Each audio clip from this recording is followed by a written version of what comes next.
New York City is tiny compared to Tokyo.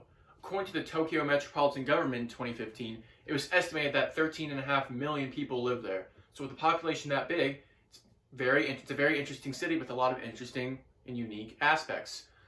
Someone who's read about this for the past 2 weeks, I thought I might share some things that I learned about it. And as many of us travel, might be interesting if you ever want to go there. So today I will be discussing Tokyo's history, food, and even culture, or pop culture I should say.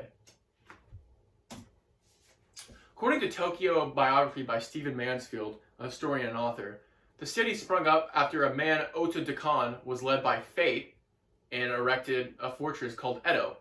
Now, this prospered due to it growing into a very prominent trading point where people traded fish and all other sorts of things. And according to Tokyo A Cultural and Literacy History,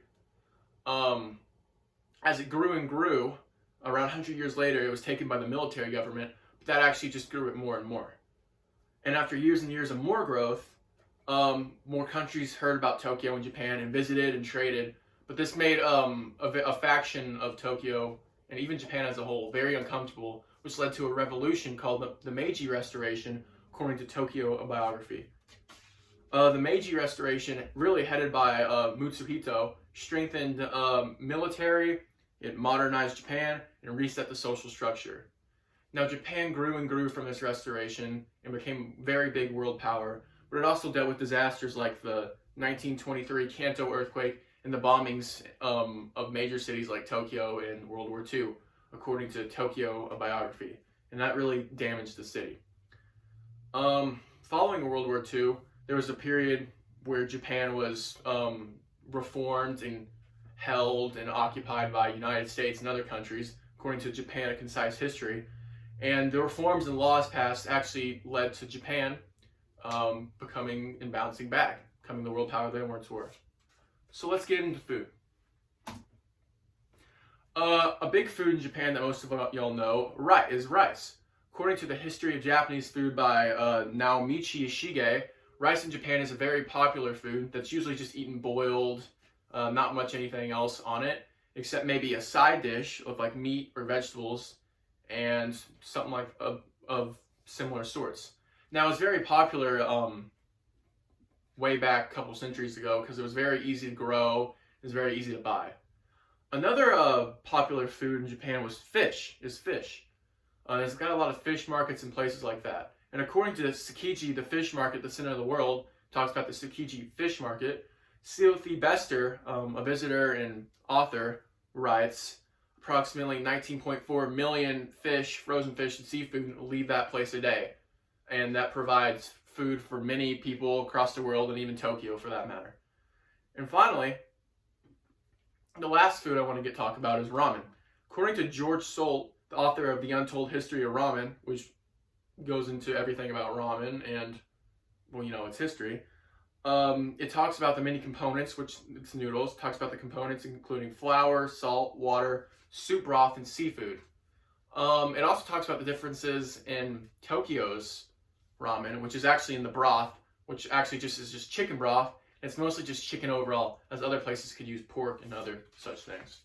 So let's get into pop culture. Tokyo is home to a plethora of video game companies and other multimedia companies that are very prominent even here in the US.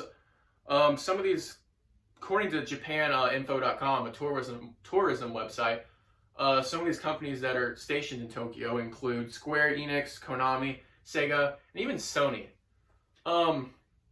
Also, another media in Tokyo, animation, is very prevalent, but it differs from animation here in the States. According to Japan Pop, Inside the World of Japan Pop Culture by Arizawa, very prominent author, discusses Japanese culture.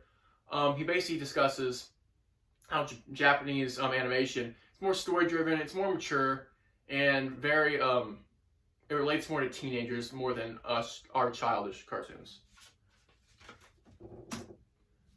So in this presentation, I've discussed the history, the food, and the pop culture of Tokyo.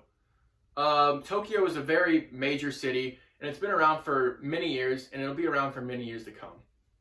So next time you learn about a foreign place, think about all the things that make it unique, other than maybe how it's different. So let's get into the questions. You. So he basically asked if Edo and Tokyo were actually just the same place. So yes, they were the same place. In the Meiji Restoration, or the start, the capital was moved there, and the name was changed to Edo and Tokyo to like change relation, really turn over a new leaf in the Japan Empire. You over there. He basically just asked, is it really just chicken broth and the ramen and stuff like that? Yes, it's mostly chicken broth for ramen. They do use pork and maybe a little bit of beef broth, but that's not very common. It's mostly just chicken, yeah.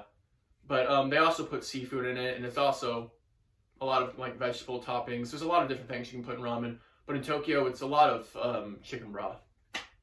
Okay.